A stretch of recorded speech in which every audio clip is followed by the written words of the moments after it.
It's one of the biggest days on the prep sports calendar and the one that annually turns me into Bob the Tomato after being in the sun all day. It's the beginning and the end of the South Dakota State track meet as all three schools and state meets converge on Howard Wood Field, bringing in one of the biggest crowds and best atmospheres of the year.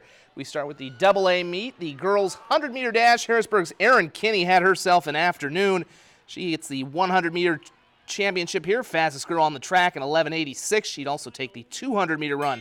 Boys 4x200 relay, strong finishing kick from Seth Martins enables Aberdeen to edge out Rapid City Stevens as they're victorious in 1:30.96. Boys 1600-meter run, no shock here that it goes to a Lincoln Patriot. Andrew Lauer took the 3200 yesterday. Today he takes the 1600 for the sweep in 4:24.92. Girls 400-meter run. Speaking of things that aren't surprising, Brandon Valley's Krista Bickley. She's won this event 5 straight times. She caps her career with a 56.79 for the win. Also won a couple relay titles. Taking a look at the team board. We've got more highlights, by the way, on KDLT.com. Lincoln's girls edge out O'Gorman for their 3rd title in the last 4 years. And it's Patriots Day as the boys handily win their 4th straight state title. West River schools dominated much of the first day of the State A meet. We'd see if that would continue this afternoon. Girls 100-meter dash. Parker's Carly Peters wrapping up a brilliant career. She takes it in 12.11 seconds. She was also the anchor on a pair of relay titles for the Pheasants as well, no doubt impressing Senator John Thune, who was in the House.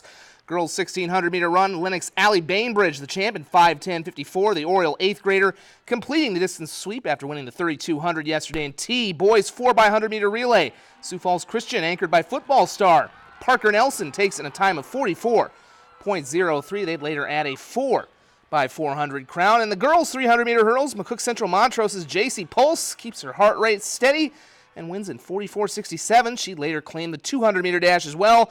Finally, one of my favorite images of the day, West Central senior Braden Peters running his final race in the sprint medley, helping the Trojans finish off the victory in 3:44.82. A celebration, a good sportsmanship hug as well. Team totals, St. Thomas More girls win their 5th straight title, and it's a St. Thomas More sweep as the boys win their 2nd straight title.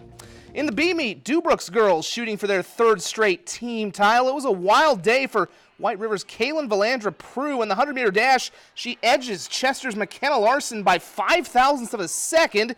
Then later in the day, she comes back and wins the 200 by 400ths of a second. And this was after she'd come up just 200ths of a second shy of winning the 400. So pretty rare to see one athlete have such close finishes in one day. Boys 4x200 relay, Chase Mason brings Viborg Hurley home in 1:32.12.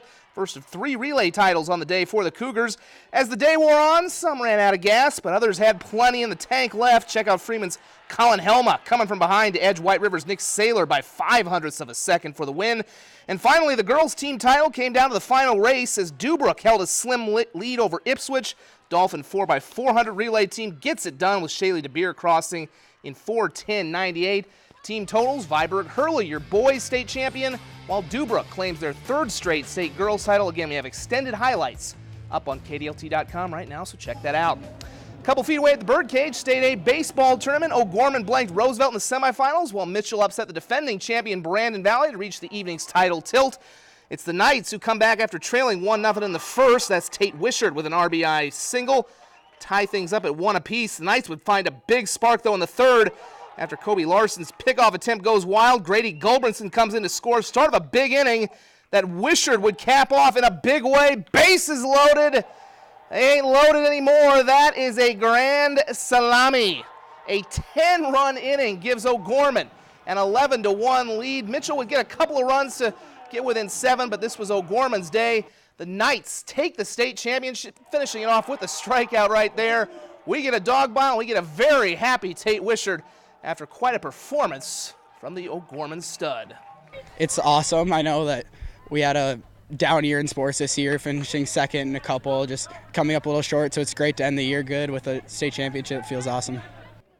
That it does. Well, the Augustana softball team is one victory away from something that's pretty awesome as well. That would be reaching the National Championship Series, and they'll have 2 cracks at getting there by virtue of winning their first 2 games.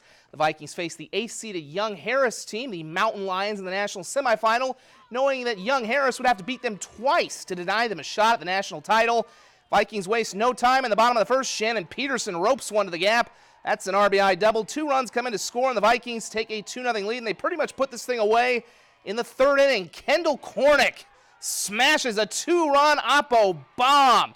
The Vikings took a 5-0 lead, and they never really looked back. They built a 6-0 lead. Amber Elliott came out of the pen and finishes it with a strikeout. Ashley Mitchell was throwing a no-hitter through 4 innings. Maybe they just want to save her. They've got good reason to. They're heading to the National Championship Series. They win at 6-0. That National Championship Series will be against West Texas A&M. It begins tomorrow at 6 o'clock. It's a best-of-3 game 2 on Monday at 1. If necessary, a third and final game would also be on Monday. Finally, the Augie baseball team trying to keep their College World Series hopes alive, needing to beat Central Missouri twice today. Mules weren't letting that happen, though. They came out swinging to start game 2. Eric Webb launching a solo shot over the fence. Vikings would tie this game back up at 2, but Central Missouri goes on to get the victory by a final of 5-2. Augie finishes 43-16. Twins also get an 8-1 win over the White Sox. We're back in 1 moment.